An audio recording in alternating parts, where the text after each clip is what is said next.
पूनम। तू रो क्यों रही है? देख कितना गंदा गंदा लिखा है हमारे बारे में। हमारा नंबर भी दिया है। कब से बंदे बंदे मैसेज आ रहे हैं फोन पर। अगर घर वालों को पता चला तो पता नहीं क्या होगा। सोचते हैं कि नंबर ही बदल दे। नहीं पूनम, ऐसा करने की कोई जरूरत नहीं पड़ेगी, तू टेंशन मत ले। अरे ये तो बॉय वॉशरूम की दीवार है। क्या? हाँ, हमारे यहाँ ऐसी टाइल्स है। तू चल चल, तू मेरे साथ चल। अरे लेकिन लवली, गुस्से में कुछ मत करना। तू चुप रहे गौतम। हाँ भाई देख ले, ये हमारे इंस्टीट्यूट की लड़की है। तो एक बार फोन करके तो देख। आई स्वेयर टू गॉड, तू एक बार कॉल तो कर। शुभांकर, ये सब तूने किया है? हम तो बस फोटो ले रहे थे। फोटो ले रहा था तू। चल बाहर। लवली हमारी बात ले। लड़की को बदनाम करेगा, लड़की को बदनाम कर रहा है तू। हाँ, तूने पूनम को बदनाम करने की कोशिश की ना। अब तू देख कि हम तुझे कैसे बदनाम करते हैं। अगर तुझे सस्पेंड ना करवाया ना तो हमारा नाम भी लवली नहीं। नहीं प्लीज लवली, ऐसा मत करना। अरे हमने कुछ नहीं किया। कुछ नहीं किया तूने? फोन निकाल तेरा, फोन निकाल। अरे हम तो बस खोल फोन। फोटो ले रहे थे। अच्छा, कुछ नहीं किया मैंने।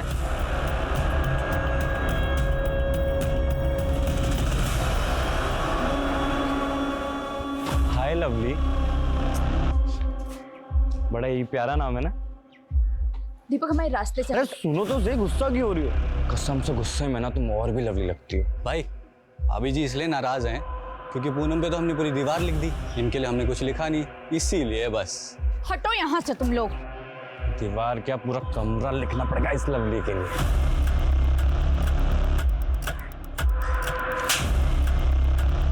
आइंदा अगर हमारे रास्ते में आए ना, हम दोनों का मुंह तोड़ देंगे।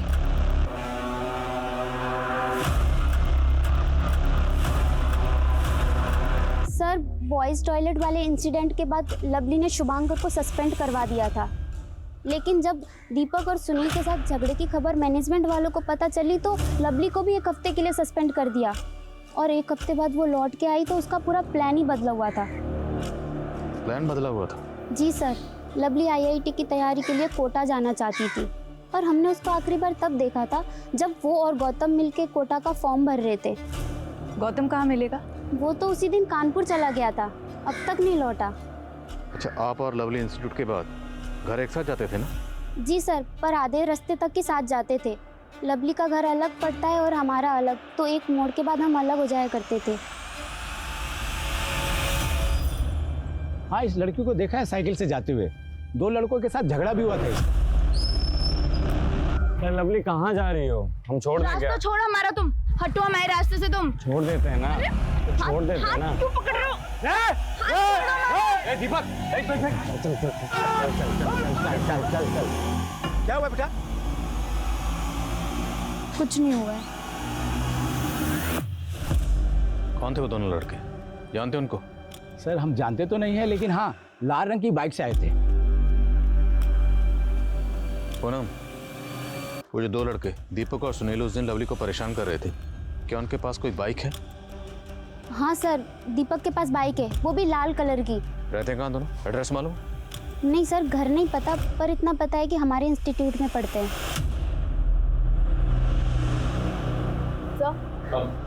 सर दीपक और सुनील के एड्रेस इंस्टीट्यूट से मिल गए हैं, जल्द ही दोनों गिरफ्त में होंगे। हमें सर, उस्मान खबरी ने एक काम की न्यूज़ दी। लवली को जिस बिल्डिंग से फेंका गया था वो बिल्डिंग सम्राट सिंह की है। सम्राट से? लवली के गांव का एक बड़ा साहूकार है। लवली के पिता वृंदावन ने उससे काफ़ी कर्जा ले रखा था जो कि वो चुका नहीं पा रहा था। इस बात को लेकर दोनों का भरी पंचायत में काफ़ी झगड़ा हुआ था। बुलाओ उसे। सर देखिए, आप हम पे बेकार में शक कर रहे हैं। हमारा इस केस से कोई लेना देना नहीं है। जिस दिन लवली की मौत हुई हम तो गांव में थे भी नहीं। और तो गाँव जा भी नहीं पाएगा भी वापस अगर सच नहीं बोलेगा। बोलो, लवली के फादर वृंदावन के साथ पैसों को लेकर झगड़ा हुआ था ना तुम्हारा? अरे साहब, हम साहूकार हैं, लोगों के सुख दुख में ब्याज पर पैसा देके उनकी सहायता करते हैं। अब अगर कोई ग्राहक हमारा पैसा नहीं लौटाएगा, ब्याज तो चढ़ाना पड़ेगा। यही तो धंधे का उसूल है। हमारा भी एक उसूल है, जब तक सच नहीं सुनते यहाँ से जाने नहीं देते। हमने कुछ नहीं किया है साहब। लेकिन लवली की बॉडी को तुम्हारी बिल्डिंग से नीचे फेंका गया था। अरे साहब, हम आपको यही तो समझा रहे हैं। हमें अगर लवली को मारना होता तो उसकी लाश को अपनी बिल्डिंग से नीचे क्यों फेंकते, ताकि हम खुद ही फंस जाएं। सम्राट की बात में लॉजिक तो है, अगर इसने लवली को मारा होता तो वो उसे खुद ही अपनी बिल्डिंग से नीचे क्यों फेंकेगी? क्योंकि इससे तो सबसे पहला शक इसी पे जाएगा। सर तो हो सकता है कि किसी और ने सम्राट और वृंदावन की दुश्मनी का फायदा उठाया, इसलिए लवली की बॉडी को सम्राट की बिल्डिंग से नीचे फेंका, ताकि अगर वो सुसाइड ना भी दिखे तो कत्ल का शक सम्राट पर जाए। सवाल यह है कि लवली उस दिन इतनी हड़बड़ी में क्यों थी? क्या वो बिल्डिंग में किसी से मिलने वाली थी? डू वन थिंग, बिल्डिंग के आसपास जितने भी लोग रहते हैं सब पर नजर रखो। सर और दीपक और सुनील? सर वो दोनों फरार हैं और शुभांकर भी सस्पेंशन के बाद से अपने घर नहीं पहुंचा है। पता लगाओ तीनों कहाँ छुपे हैं। जी सर, एक बात और, लवली का परिवार उसका अंतिम संस्कार करना चाहता है। ठीक है, और रिलीज कर दो। सर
शांत हो जाइए, शांत हो जाइए। बात क्या है? अब ये ढोंग बंद कीजिए इंस्पेक्टर साहब। पहले आप लोगों ने कहा कि हमारी बेटी ने आत्महत्या की और आप लोगों ने हमसे ये बात भी छुपाई कि उसका बलात्कार हुआ था। ये आप क्या कह रहे हैं? हम सही कह रहे हैं, हमने अपने आंखों से देखा इसके शरीर पे जख्म के निशान। देखिए, जरूर आप लोगों से कोई गलतफहमी हुई। कोई गलतफहमी नहीं हुई है, हमसे गलती हुई जो हमने सोच लिया कि आप इस वक्त जांच करेंगे। आप पे भरोसा कर लिया, हमसे गलती हुई है। देखिए, शांत हो जाइए, शांत हो जाइए। मैं वादा करता हूँ अगर जरूरत पड़ी तो हम फिर से पोस्टमार्टम करवाएंगे। अरे हमारी बेटी के शरीर के साथ और कितना खिलवाड़ करोगे आप लोग? कितनी बार चिरबाड़ करोगे हमारी बेटी के शरीर के साथ? पुलिस बनकर रह गया था। पहली इन्वेस्टिगेशन रिपोर्ट में यह आया था कि लवली ने आत्महत्या की थी। विसरा रिपोर्ट ने यह दावा किया कि पहले लवली को मारा गया, फिर बिल्डिंग से फेंका गया, और अब पता लग रहा था कि लवली के प्राइवेट बॉडी पार्ट्स पे जख्मों के निशान थे। उसका रेप हुआ था, और ये बात किसी रिपोर्ट से नहीं बल्कि लवली के परिवार से पता लगी उसके अंतिम संस्कार के ठीक पहले। लोकल पुलिस और क्राइम ब्रांच की मंशा और क्षमता दोनों पे उंगलियां उठ रही थीं। प्रशासन ने लोगों के आक्रोश से बचने के लिए बॉडी को तीसरी बार पोस्टमार्टम के लिए भेजा, और जब रिपोर्ट सामने आई लोगों के होश उड़ गए। लवली का गैंगरेप हुआ था। आखिर इतनी बड़ी चूक हो कैसे सकती? These are the professionals जिनको पोस्टमार्टम जैसे सीरियस जॉब का जिम्मा दिया गया। सर मैंने पोस्टमार्टम रिपोर्ट दोबारा पढ़ी। पहले लवली के साथ गैंगरेप हुआ और फिर गला घोटकर उसको मार दिया गया। सर लेकिन एक बात नहीं समझ में आ रही कि लवली के प्राइवेट पार्ट्स पर रेपिस्ट के डीएनए ट्रेसेस कैसे नहीं मिले? शायद रेपिस्ट ने प्रोटेक्शन यूज किया होगा। सब कुछ बड़ी प्लानिंग के तहत किया गया। लड़की को बिल्डिंग तक अकेले बुलाना और फिर मर्डर को सुसाइड दिखाना और वृंदावन और सम्राट के झगड़े का फायदा उठाना, ये किसी शातिर खिलाड़ी का काम है।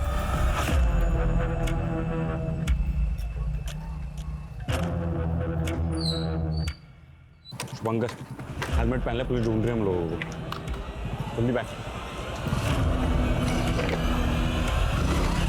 क्या लवली पिछले 13 साल से अपने मौसा मासी के साथ रह रही थी? जी सर, अभी अभी उस्मान ने एक खबर दी। दरअसल लवली के पैदा होने के कुछ समय बाद ही लवली की मां सुंदरी ने लवली को अपनी बड़ी बहन रमा को सौंप दिया था, क्योंकि रमा की कोई औलाद नहीं थी। लेकिन 2 साल पहले वो लोग लवली को उसके माँ बाप के पास वापस छोड़ गए। 2 साल पहले ऐसा क्या हुआ था कि लवली अपनी जन्म देने वाली माँ के पास वापस आ गई? सर ये तो अब तक पता नहीं चला। तो कहीं इस केस के तार 2 साल पहले हुए इस हादसे तो नहीं जुड़े हुए? लवली की मौसी रमा से मिलना पड़ेगा।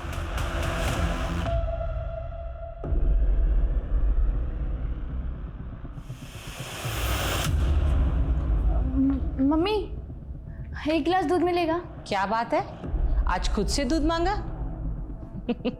लाती हूँ।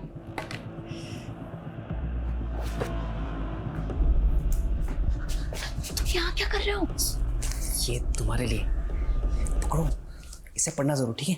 मैं चलता हूँ, बाय। लवली, लो बेटा दूध पी लो। मुझे दूध नहीं अच्छा लगता, आप पी लीजिए। हाँ? अरे कहाँ जा रही हो? अरे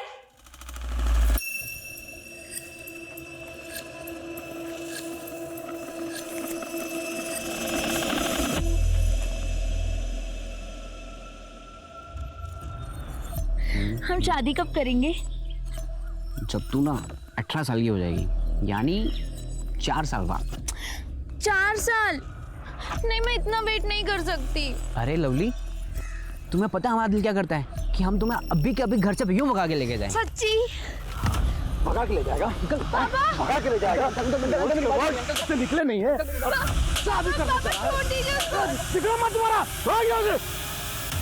तू भी कम नहीं है। चल चल, आज तुझे बताता हूँ। चल चल। लवली, हम जानते हैं हमारे माँ बाप हमारे प्यार को नहीं समझेंगे, वो नहीं होने देंगे हमारी शादी। हमारे माँ बाप ने तो हमें कमरे में बंद करके रखा है, हम तो भाग भी नहीं सकते। हम क्या कर रहे विवेक? हम अगर साथ में जी नहीं सकते तो साथ में मर तो सकते, मरने के बाद हम लोग अगले जन्म में मिलेंगे। तुम सही कह रहे हो विवेक, मरने के बाद हमें कोई अलग नहीं कर पाएगा। तो ठीक है, इस संडे को 12 बजे एक साथ एक टाइम पे हम लोग सुसाइड करेंगे। हाँ वादा, संडे को ठीक 12 बजे।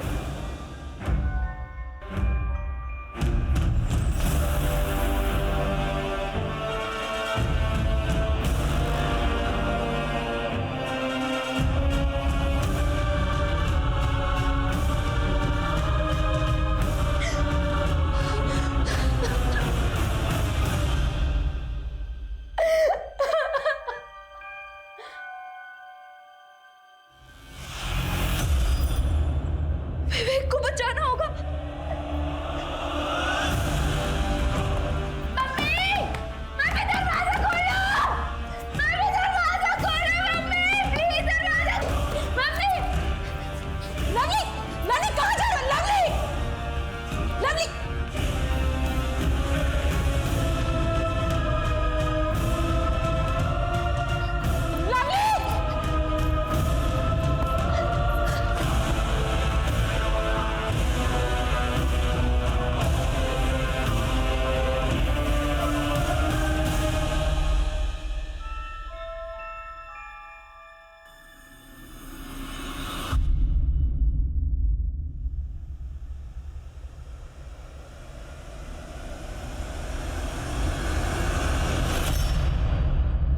बिहारी जी, हमने पता किया, विवेक के साथ हुए उस हादसे के बाद ही आपने लवली को यहाँ भेजा था। इसके अलावा हमारे पास कोई और रास्ता भी तो नहीं बचा था साहब। दरअसल उस हादसे के बाद लवली सदमे में थी। विवेक की मौत के लिए वो खुद को जिम्मेदार मानती थी। उसकी ये हालत देखकर ना चाहते हुए भी लवली को हमने अपने आप से अलग किया और उसे यहाँ भेजा ताकि वो उस सदमे से उभर पाए। तो यहाँ आने के बाद लवली उस सदमे से उभर पाई थी? साहब, वो धीरे धीरे तो यहाँ के माहौल में ढलने लगी थी, लेकिन वो पहले वाली लवली नहीं रह गई थी। उसकी हंसी में भी एक उदासी थी साहब, और उसने अपने अंदर जो गुस्सा दबा के रखा था वो कभी भी फूट पड़ता था। जाहिर सी बात है, इतने बड़े हादसे के बाद उसे प्रोफेशनल काउंसलिंग की जरूरत थी, अपने माँ बाप की जरूरत थी, उसे आप लोगों के साथ की जरूरत थी। करते भी तो क्या करते साहब, विवेक के पिताजी वकील थे, उन्होंने लवली और हमारी जिंदगी हराम करके रख दी थी साहब। कई बार पुलिस आती थी हमें परेशान करने के लिए, और एक दो बार तो उन्होंने गुंडे भी भेजे थे। गुंडे? हाँ, विवेक का मामा किसी गुंडे से कम नहीं है। एक दो बार तो इनके साथ भी मारपीट की थी। वहां वो हमसे बदला निकालते और यहाँ मेरी बहन के परिवार को परेशान करते थे। वो विवेक का मामा लवली का पीछा करते करते यहाँ तक आया था? सर, वो कई सालों से पीछे पड़ा हुआ था, और विवेक का मामा कोई और नहीं, सम्राट सिंह है। मान गए साहब, गड़े मुर्दे उखाड़ना कोई आपसे सीखे। हमारे भांजे की मौत के जख्म को आज आपने फिर से कुरेद दिया। हमारे पास फैक्ट है और तुम्हारे पास मोटिव। नहीं साहब, हमें अगर ऐसा करना होता तो 2 साल तक इंतजार नहीं करता, उसी समय निपटाती होते उसको। देख सम्राट सिंह, साहू परिवार के साथ तेरी दुश्मनी की दास्तान सामने आ चुकी है। अब बेहतर यही होगा कि तू अपना गुनाह कबूल कर ले। साहब हमारी बात सुनिए, हम जान चुके कोई है जो फायदा उठा रहा है हमारे और वृंदावन के बीच के अनबन का, और उसी के झांसे में आके आप सब लोग भी गोल गोल घूम रहे हैं। गोल गोल तो तू घुमा रहा है हमें। सुमित, सीधे रास्ते पर ला जरा से। सर, सम्राट के कॉल रिकॉर्ड्स चेक किए, क्लीन है, कोई सस्पिशियस एक्टिविटी भी नहीं। अब या तो ये सम्राट बहुत स्मार्ट है,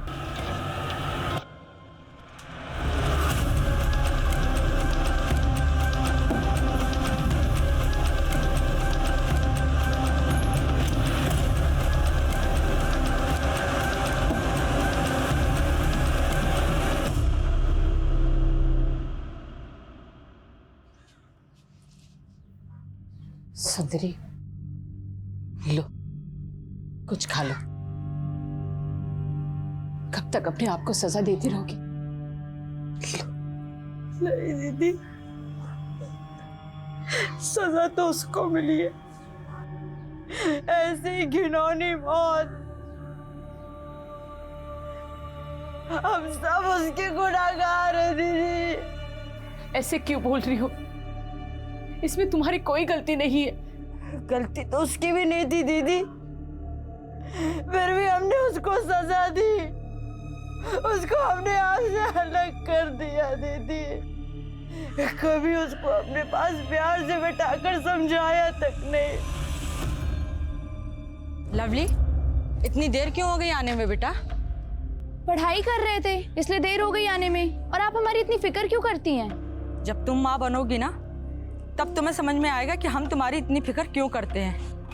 अगर आपको इतनी फिक्र होती ना हमारी, तो 11 महीने की उम्र में अपने आप से दूर नहीं करती आप हमें। और हाँ, माँ सिर्फ एक होती है, और हमारी माँ आपकी बहन है, आप नहीं है। को तुझसे लेते वक्त ये वादा किया था कि उसे दो माओं का प्यार मिलेगा, लेकिन देख, हम में से कोई भी उसकी माँ नहीं बन पाए। सर, लवली के कोचिंग इंस्टीट्यूट की फ्रेंड पूनम आपसे मिलने आई। बोला? Okay sir. सर, मुझे आप लोगों को एक बात बतानी थी, पर मेरा नाम नहीं आना चाहिए। बोलो, आपका नाम सामने नहीं आएगा। सर, वो हमारे इंस्टीट्यूट के physics teacher Arvind Gupta sir, वो आए दिन लवली को ह्यूमिलेट करते रहते थे। साफ नज़र आता है कि उन्हें लवली से प्रॉब्लम है। तो आपने कभी लवली से पूछा नहीं था वो ये सब क्यों टॉलरेट कर रही थी? पूछा था सर, तब उसने बताया कि वो उसके पुराने शहर में टीचर थे और वो उनसे प्राइवेट ट्यूशन लेती थी। पर एक दिन देखिए सर, मैं मानता हूँ मुझसे गलती हुई थी, लेकिन उसकी सज़ा मैं आज भी भुगत रहा हूँ। ये देखिए, पिछले 2 साल से अपने इस टूटे पैर के सहारे चल रहा हूँ सर। उसके बाद भी तू लवली को हैरेस करता रहा? नहीं सर, ऐसी बात नहीं है। हाँ, कभी कभी उसे देखकर पुरानी बात याद आ जाती तो अपने इस टूटे पैर का गुस्सा निकालने के लिए उसे छोटी मोटी सजा देता था। रेप और मर्डर छोटी मोटी सजा है? मैंने लवली का रेप नहीं किया और ना ही उसका मर्डर किया। मैंने कुछ नहीं किया सर। तुमने क्या किया क्या नहीं किया ये तो हम पता लगा लेंगे।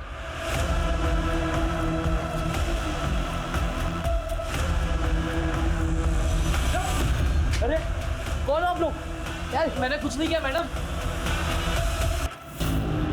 सर नहीं सर, मत मारिएगा। हम कसम खाकर कहते हैं कि हमने कुछ भी नहीं किया। हमारी बस इतनी सी गलती थी कि हम गलत वक्त पर गलत जगह थे। लेकिन अब तो सही वक्त और सही जगह पर है। सच बोल। लवली ने जो हम पर इल्जाम लगाया था वो गलत था, और पूनम के बारे में भी हमने कुछ भी नहीं लिखा था दीवार पर। हम तो बस अपनी फोटो खींचने की लालच नहीं रोक पाए। लेकिन सर, तभी लवली वहाँ आ गई और उसने हमें सस्पेंड करवा दिया। इसलिए तूने उसको मार दिया? नहीं सर, लवली तो शेरनी थी, हम तो उसके पास से गुजरने में भी डरते थे। हम क्या उसे मारेंगे? तो इतने दिनों से छुपा हुआ क्यों था? सर, अपने पापा के डर से। उन्होंने तो आपकी बातें सुनकर मान ही लिया था कि हम ही खूनी हैं। सर, हमारे पापा बड़े गुस्सैल हैं, अगर घर जाते तो हमारी खाल उधेड़ देते। सर, दीवार पर पूनम के बारे में दीपक और सुनील ने लिखा था, लेकिन फंसे हम। तो दीपक और सुनील को जानता है? जी सर। कहाँ मिलेंगे दोनों? सर मैं प्लीज मत मारो सर। हम मानते हैं कि हमने पूनम के बारे में दीवार में बहुत गंदा लिखा था और लवली को भी छेड़ा था हमने, पर सर हमने उसका खून नहीं किया सर। हाँ साहब, हमने लवली को नहीं मारा है। मुर्गा बनाओ इन्हें, और इन दोनों विद्यार्थियों को तब तक मुर्गा बना कर रखो जब तक इस सच का अंडा ना। पुलिस के पास संदिग्ध कई थे, उन सबके पास मोटिव भी था मर्डर का, लेकिन किसी के भी खिलाफ कोई ठोस सबूत नहीं था। वक्त गुजरा जा रहा था, लेकिन लवली का केस वहीं के वहीं रुका पड़ा था। और सबसे शर्मनाक बात यह थी कि एक मासूम लड़की के साथ गैंग रेप हुआ था, पर उसके गुनहगार कहीं आजाद घूम रहे थे। लेकिन कहते हैं ना, ऊपर वाले के घर में देर है, अंधेर नहीं। एक ऐसा क्लू पुलिस के हाथ लगा जिसने इन्वेस्टिगेशन का रुख ही बदल दिया। बहुत महंगा दाम लगा रहे हैं, लूट रहे हैं क्या? अरे नहीं भाभी जी, इतने सालों से हम दुकान कर रहे हैं, सबको लूटने बैठूंगा तो कैसे दुकानदारी होगी मेरी।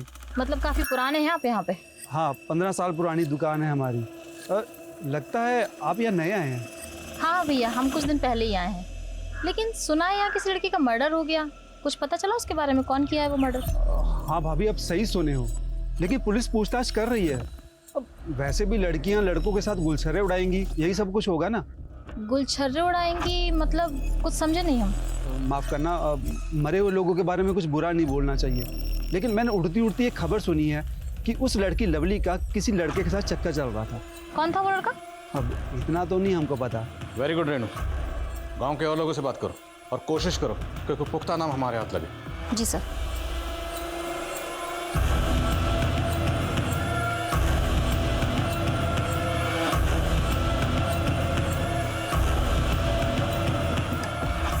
कम लवली के कॉल रिकॉर्ड्स चेक किए, एक नाम मिला है, लेकिन दोनों के बीच ज्यादा बातचीत नहीं होती, इसलिए अफेयर जैसा कुछ नहीं लग रहा। फिर भी उठाओ उसे, let's take a chance.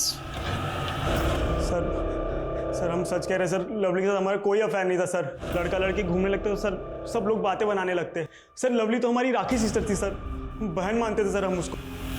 Sir ये देखिए सर फोटो, सर नसीब से हमारे फ़ोन में फोटो है सर, वरना सर जैसे आप हमें उठा लिए सर, लवली के भैया तो हमें पीटी देते थे।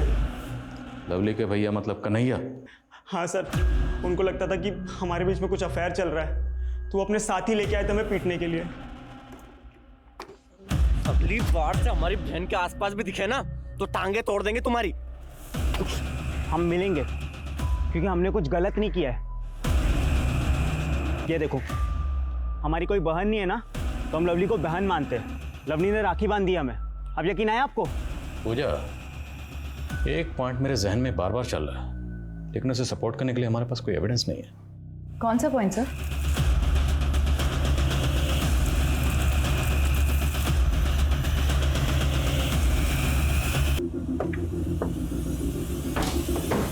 सर, आपका शक सही था। जिस दिन लवली का मर्डर हुआ उस दिन इस लड़के ने 1 डज़न कॉन्डम्स खरीदे थे। कम उम्र का लड़का है, न बीवी है न गर्लफ्रेंड। उठाओ इसे। हम कुछ नहीं किए सर, आप लोग फंसा रहे हैं हमको। फंस तो गया, क्योंकि हमने उस दुकान का पता लगा लिया है जहाँ से तूने कॉन्डम्स खरीदे थे, और तू सीसीटीवी में भी उस दिन उसी बिल्डिंग की तरफ आते हुए दिख रहा है। अरे तू जल्दी चल, कन्हैया फिर से पगला गया है। क्या हुआ अंकित भैया? अरे उसको कोई ठीक से भड़का रहा है कि तुम्हारा और गौतम का अफेयर चल रहा है। वहाँ गौतम को पकड़ के रखे हुए हैं। कहाँ पकड़ कर रखे हैं? सम्राट चाचा का नका वाला बिल्डिंग है ना, हाँ। उसके छत पे रखे हुए पकड़ के।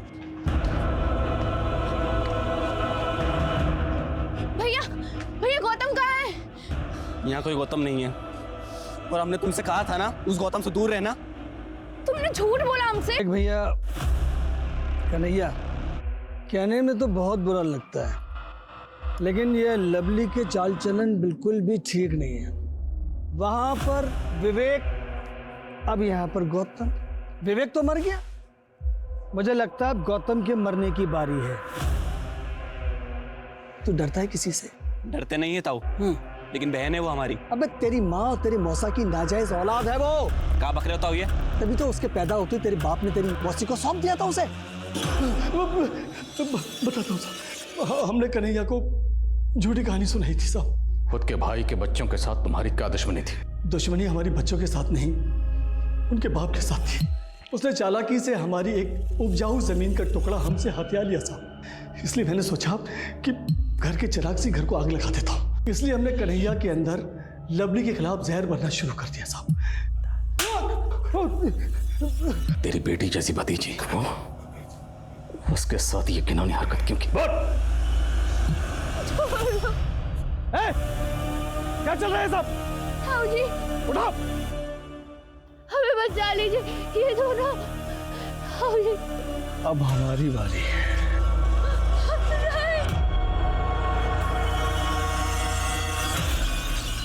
जो चला गया वो तो लौट कर नहीं आएगा, फिर इंसाफ का क्या मतलब? इंसाफ भी एक भ्रम है, लेकिन ये भ्रम बना रहना चाहिए, क्योंकि इंसाफ उन्हें सुकून देता है जो पीछे रह गए। लवली के साथ जो हुआ उसने न सिर्फ इंसानियत पर बल्कि उस रिश्ते पर भी धब्बा लगा दिया जिसे हम पवित्र मानते हैं। कन्हैया ने भाई बहन के रिश्ते को दागदार कर दिया। नफरत स्लो पॉइजन की तरह होता है। जब एक इंसान अपनी आंखों में गुस्सा और दिल में गुबार लेके चलता है तो नतीजा सिवाय तबाही के कुछ नहीं होता। सुदामा को अपने भाई वृंदावन से नाराजगी थी जो नफरत में बदल गई।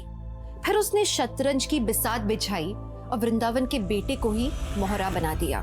लेकिन इसमें लवली का क्या दोष था? उसे किस गुनाह की सजा मिली? सदियों से यही होता आया है। लड़ाई किसी की भी हो, नफरत किसी की भी हो, औरत ही हमेशा पिसती आई है। किसी से बदला लेना हो, उसे सबक सिखाना हो तो अक्सर वार उस शख्स पर नहीं, उसकी बीवी, बेटी, बहन या गर्लफ्रेंड पे किया जाता है। कहते हैं ना कि किसी को अगर चोट पहुंचानी है तो सबसे पहले उसकी सबसे कीमती चीज को ठेस पहुंचाओ। तो ऐसे औरत को चीज समझकर, वजूदहीन समझकर उसे कुचल दिया जाता है। एक मर्द की दूसरे मर्द से लड़ाई, लेकिन सबसे पहले औरत ने गाली खाई, औरत ने जान गंवाई। इस तरह से औरत को वजूदहीन, व्यक्तित्वहीन समझना यही सबसे बड़ी और सबसे गंदी सोच है। तो बात बार बार वहीं आकर रुक जाती है। हर बार मैं यही बात कहती हूँ कि जब तक हम अपनी सोच को नहीं बदलेंगे तब तक औरतों के खिलाफ हो रहे क्राइम्स नहीं रुकेंगे। तो चलिए, मैं दिव्यांका त्रिपाठी दहिया इसी नोट पे आपसे लेती हूँ विदा। फिर मिलूंगी एक और सच्ची, हैरत अंगेज करने वाली कहानी के साथ। देखते रहिए क्राइम पेट्रोल, सतर्क, विमेन अगेंस्ट क्राइम। एक औरत पर वार, अब हर औरत का भार।